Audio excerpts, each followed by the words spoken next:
Pemirsa khusus libur sekolah, libur Natal dan Tahun Baru Nataru LRT Sumsel akan ditambah perjalanannya dari 94 perjalanan menjadi 102 perjalanan berlaku mulai dari tanggal 23 Desember hingga 7 Januari 2025.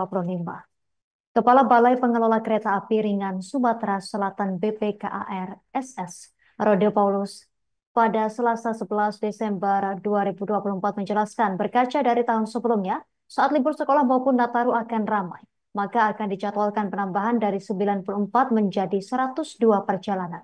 Selengkapnya akan dilaporkan rekan Linda, jurnalis Tribun Sumsel untuk Anda. Rekan Linda, silakan laporan selengkapnya dari Anda, rekan. Ya, Justina, seperti disampaikan tadi, bahwa memang atau Diska BPKRS ini sebagai bentuk antisipasi untuk jelang libur sekolah dan Nataru, mereka akan menambah perjalanan yang tadinya 94 perjalanan menjadi 102 perjalanan. Ini nanti pada 23 Desember 2024 hingga 7 Januari 2025.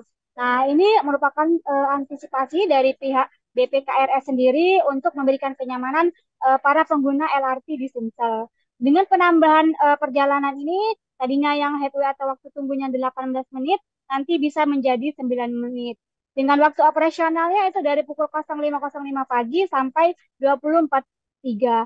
Nah, walaupun peak season untuk LRT Sumsel sendiri tidak ada kenaikan, tarifnya tetap sama, yaitu antar LRT dari manapun itu tetap 5.000, namun kalau dari bandara atau mau ke bandara itu 10.000. Nah, untuk itu sendiri, De Paulus itu Kepala BPKS itu menyampaikan bahwa eh, untuk LRT ini sebelumnya memang dikenal sebagai transportasi wisata.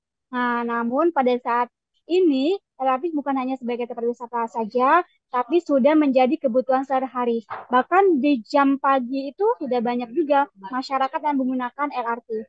Berdasarkan data yang ada itu untuk rata-rata harian penumpangnya bisa 12.000, sedangkan untuk hari libur itu bisa sampai 14.000. Nah, biasanya bisa lebih tinggi nih untuk waktu liburan. Berkaca pada tahun sebelumnya itu dari Desember hingga Januari itu bisa 417.000 sampai 450.000 penumpang. Karena memang ada beberapa warga pendatang juga yang ke Sumsel.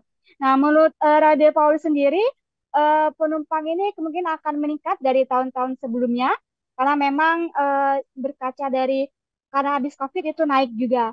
Kalau berdasarkan data yang ada pada dimulainya LRT ini dari 2018 itu penumpangnya ada 900 ribu penumpang.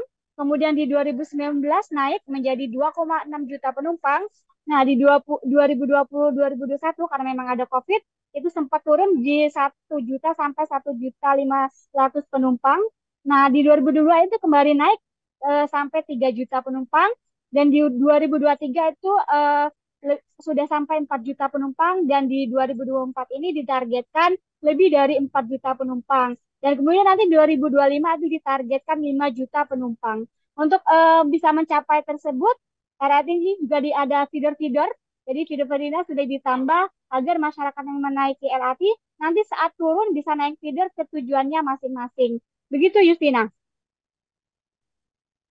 Terima kasih atas informasi Anda, rekan Linda, jurnalis Tribun Sumsel. Selamat bertugas kembali. Melengkapi berita ini, pemirsa, berikut wawancara wartawan kami bersama pihak terkait. Untuk angkutan Nataru dari periode 23 sampai dengan 23 Desember sampai dengan 7 Januari kita ada penambahan pelayanan. Jadi menjadi 102. Ini harapannya di samping armadanya bertambah, kapasitas bertambah, waktu tunggunya juga semakin singkat. Selama ini kan kita laksanakan dengan 94 perjalanan per hari, waktu tempuhnya 47, waktu tunggunya jarak antar keretanya itu 18 menit. Dan di tanggal 31 ya, menjelang akhir tahun, pergantian tahun, kita akan operasikan sampai jam 2 pagi. Ya, karena aktivitas kita tahu gitu ya, di pergantian tahun biasanya masyarakat sampai melewati tanggal. Download Tribun X sekarang, menghadirkan lokal menjadi Indonesia.